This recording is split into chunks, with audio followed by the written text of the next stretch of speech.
When I agreed to do a sermon on this date, Revlo let me know that the theme for this month is integrity. Integrity. This morning, I want to explore the question of how do I live with integrity in the face of the climate crisis. Integrity I see as living in a manner consistent with my values. Walking my talk, to put it rather simply. Amen, brother. All right. So how do I walk my talk? How do I live out my valuing of all life in these times? I want to suggest some categories that we might focus on as we seek to live in harmony with our values. The first thing I want to lift up this morning is the concept of simplicity. Live simply that others may simply live, is how Gandhi put it. Now, most of us can get behind some simplification of our life. We'd all know we'd have less stress if we could reduce the clutter in our life and make things a bit more simple. You know, they always said 'tis a gift to be simple. Now, the second one I'd like to bring up is a sense of lifestyle choices. What are the choices we make each day that are reflections of our values, that are part of living our life with integrity?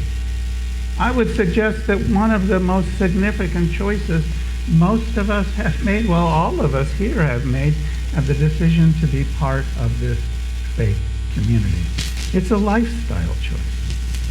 Finally, I want to lift up one final area, third area to look at as we look to live a life with integrity.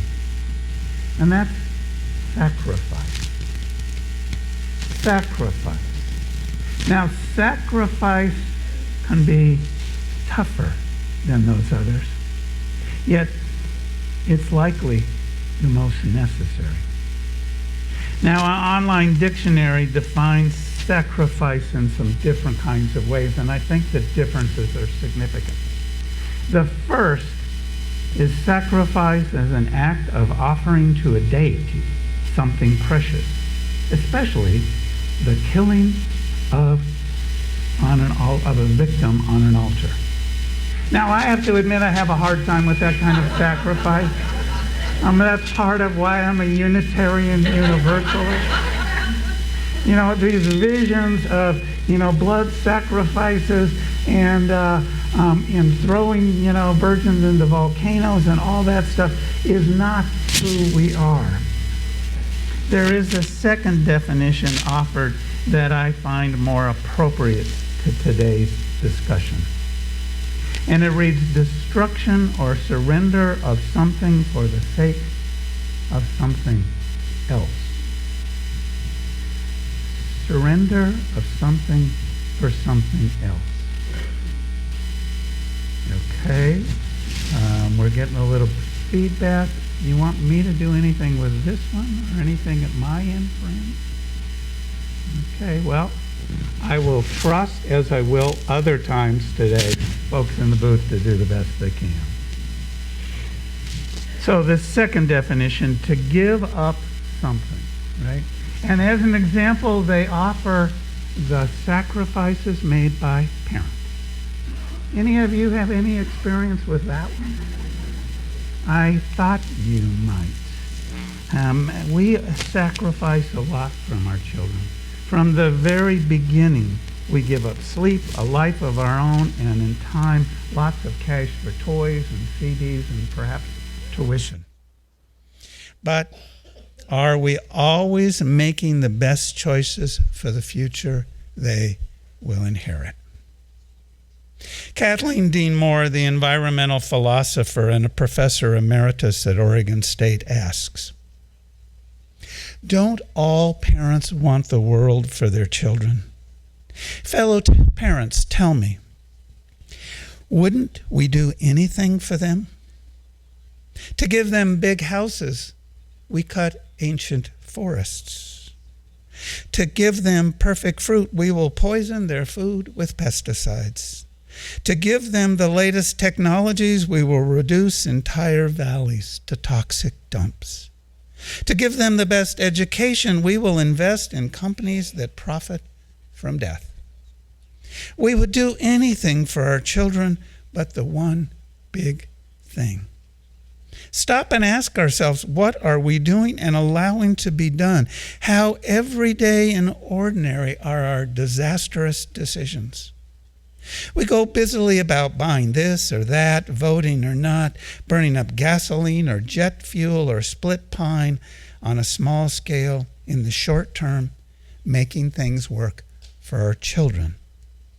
Forgetting that whatever is left of the world is the place they will have to live. She asks, what will our children say?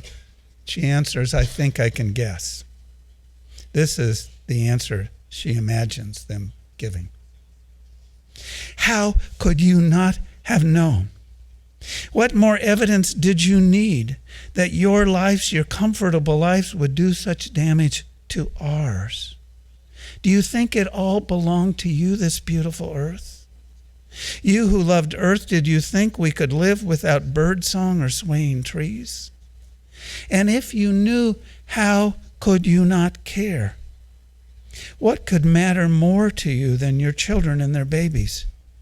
How could a parent destroy what is life-giving and astonishing in her child's world? And if you knew, and if you cared, how could you not act? What excuses did you make?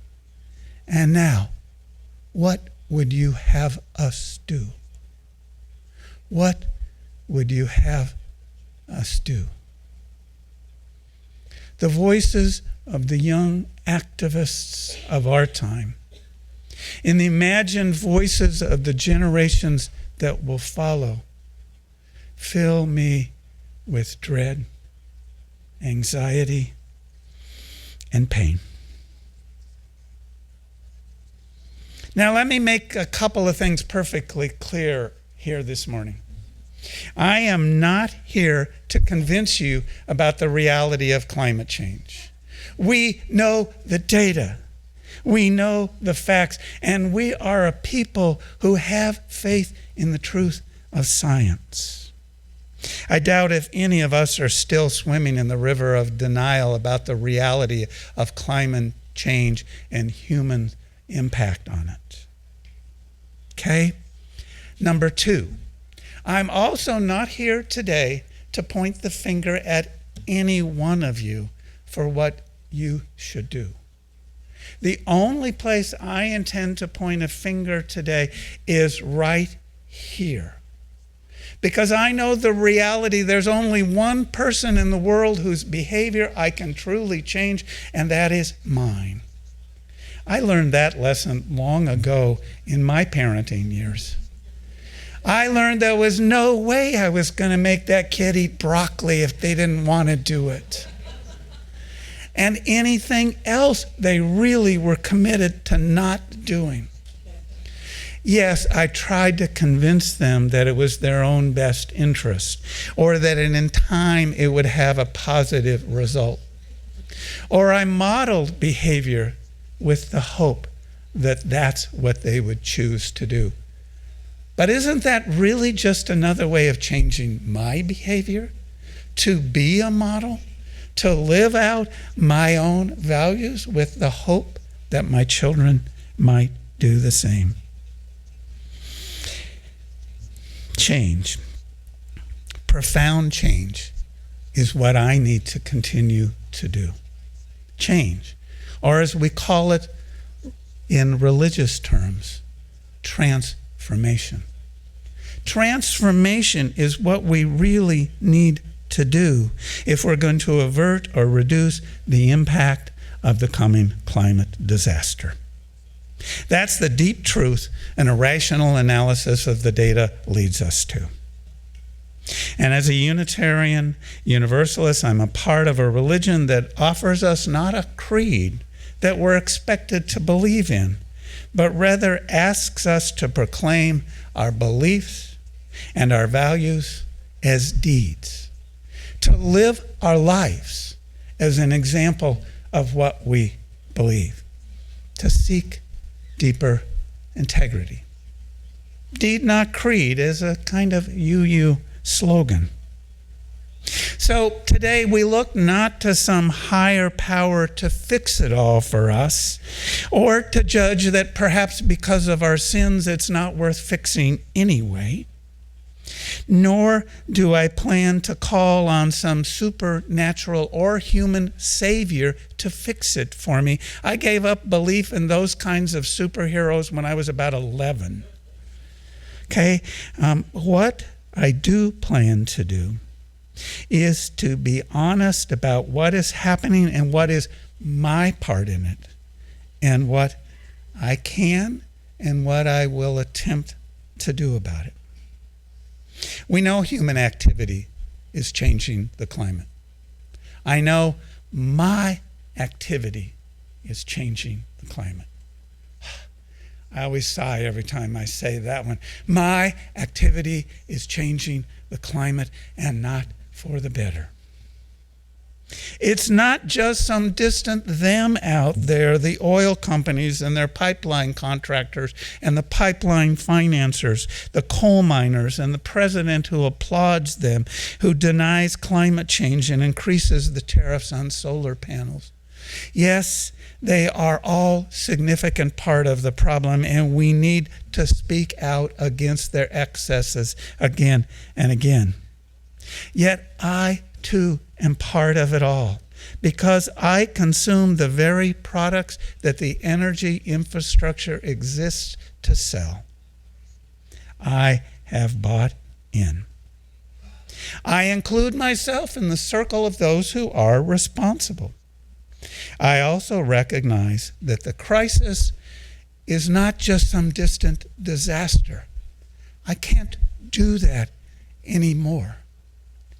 The summers of 2017 and the wildfire fires in British Columbia and eastern Washington created great clouds of smoke that wafted across the waters of the Puget Sound to the beautiful island of Whidbey, where I had found sanctuary. And they blanketed the sky and they filled my lungs. And as someone with asthma, I could not breathe.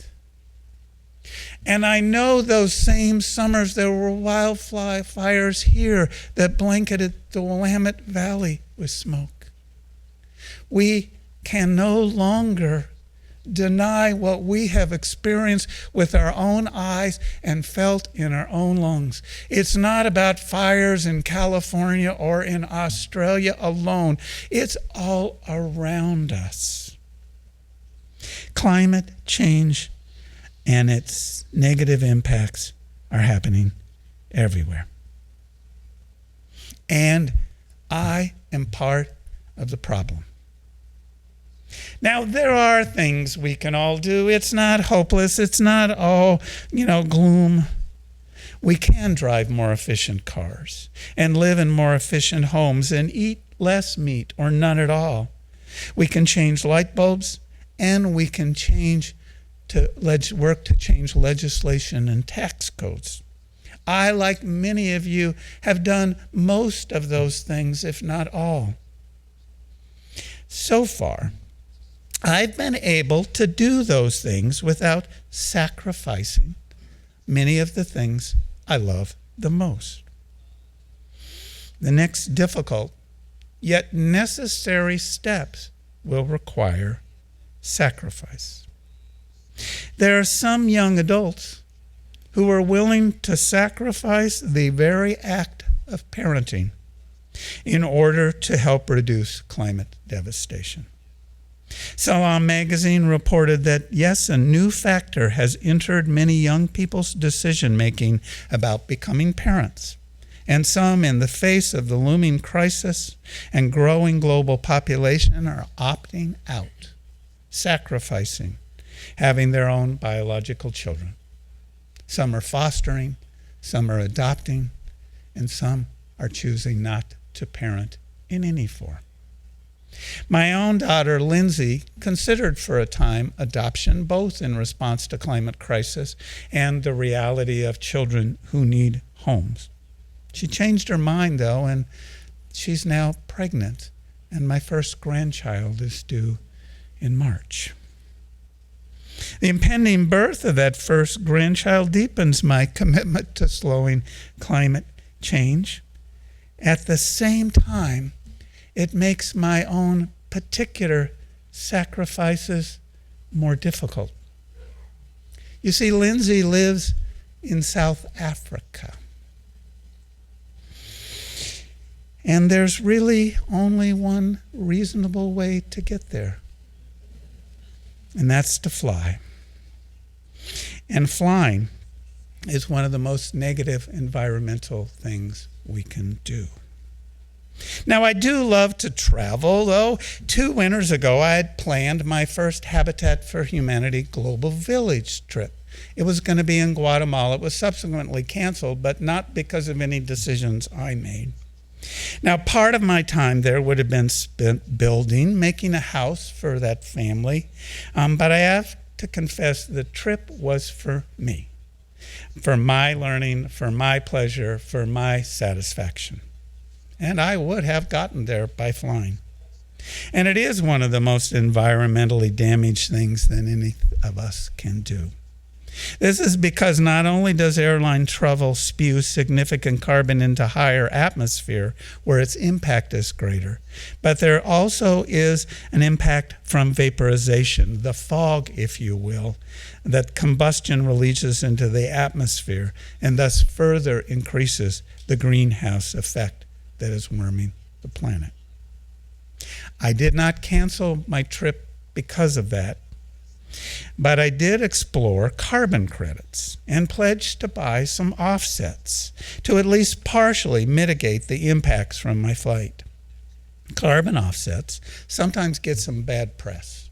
Some folks equate them to the buying of indulgences that historically was a practice of a Catholic Church. It does make us feel better. But I have it under good authority that climate offsets can make a very positive difference in reducing the impact. I have a climate scientist friend on Whidbey Island who assures me that it helps and that it's a good thing to do. Rick Steves, who has done his Europe through the back door for years and encourages global travel as a means of increasing global understanding, has made a commitment in his corporation to buy credits. They spent an additional $1 million of their profit to try to offset some of the impacts of their flying. There's a few that are highly rated. There's Sustainable Travel International, the Rainforest Alliance, Native Energy, Climate Action Reserve. I invite you to do a bit of research because there's a variety of organizations that emphasize different kinds of interventions. I myself am making an investment in carbon offsets to alleviate global poverty. And there are a couple of organizations that rate them. One of them, I really love their name, and it's easy to remember, the Gold Standard, that rates carbon initiatives. In the weeks before my planned trip to Guatemala, on a Habitat, I worked as a volunteer on the local Whidbey Island Habitat furniture pickup crew. I had a conversation then with a friend of mine, Tom Buxton. Tom was a regular on the Habitat pickup crew. In fact, the Tuesday morning crew was made up of a bunch of Unitarian Universalists, old guys who had figured out how to lift furniture without taking out their backs entirely. And it was a sort of men's group. I mean, what more, what more bonding thing can you do than hang out and drive trucks together, Driving a truck with friends. Tom told me about a Guatemala Habitat trip he had planned to go on 8 years prior. He decided not to go. He felt like he could have a more positive impact by sending them that much more money and by working more closely to home. And that decision to cancel that trip was the beginning of a significant change for Tom and his wife, Tara. because they stop flying altogether.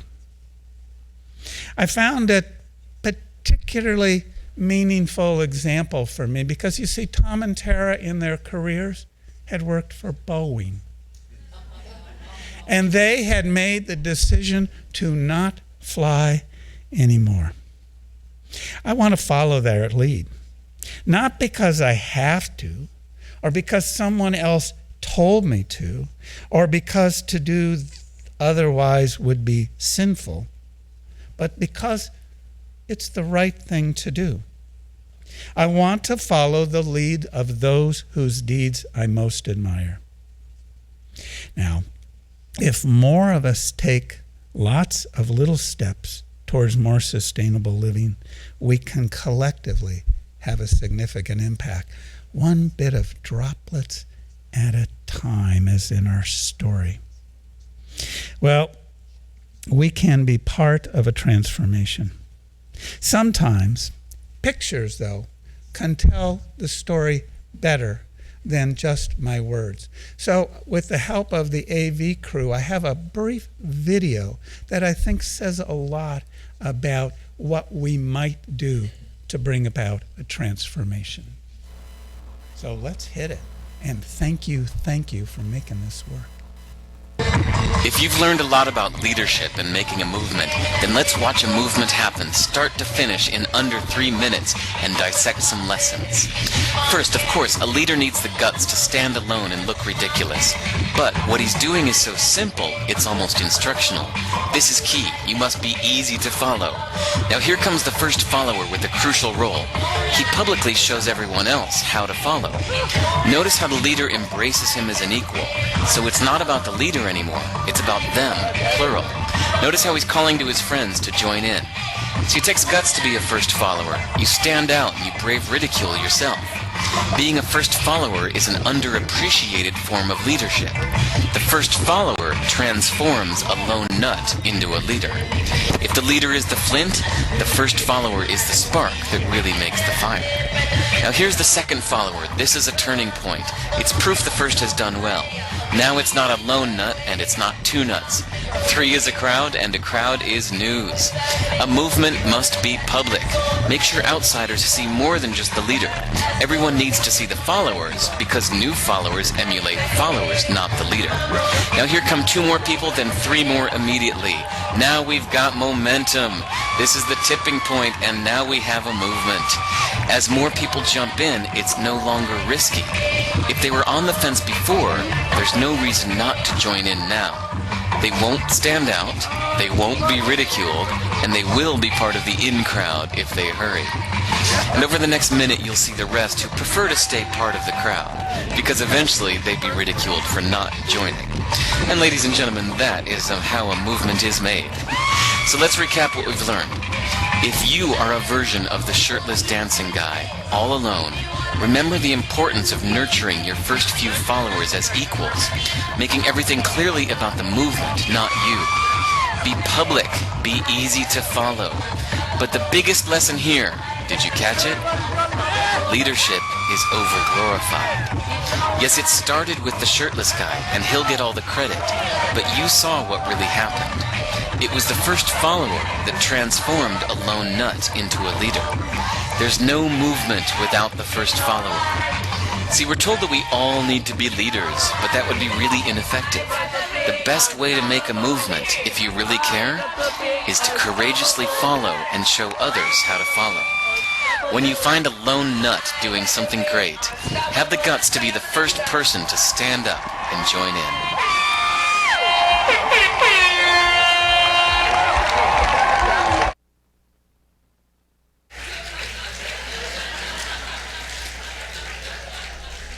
I ask you, are we ready to follow?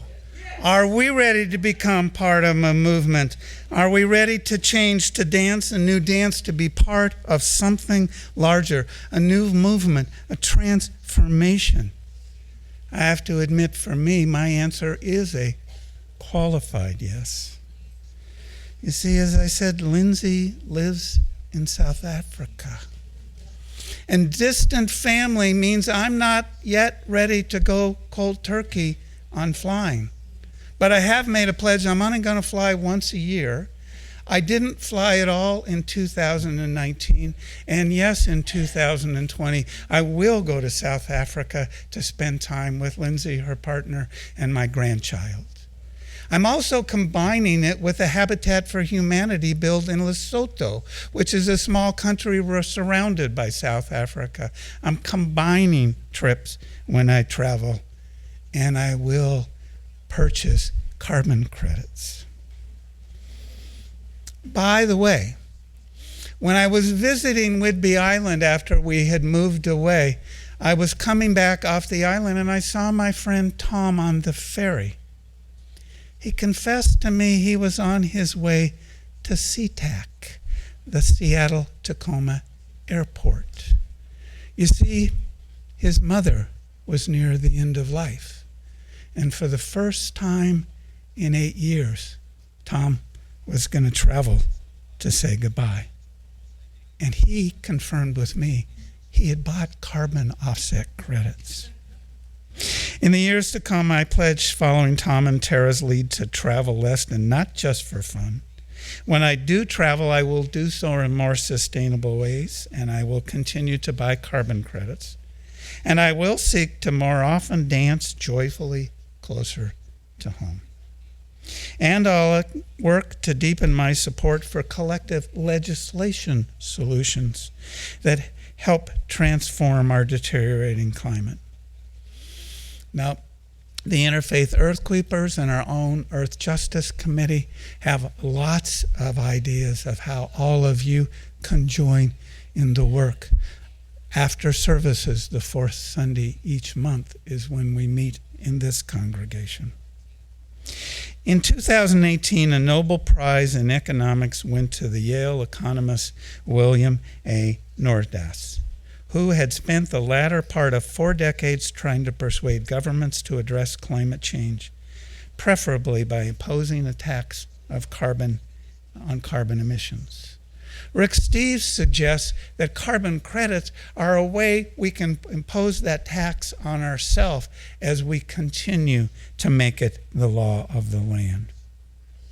We are called by science. We're called by our faith to live our lives in a manner consistent with our values. May each of us in our own activism, in our daily living, help to make a better world for our children and for our children's children. I'd like to close this morning with the words of the 19th century Unitarian minister, Edward Everett Hale. I am only one, but still I am one. I cannot do everything, but I can do something. And because I cannot do everything, I will not refuse to do the something I can do. May we all do what we can do.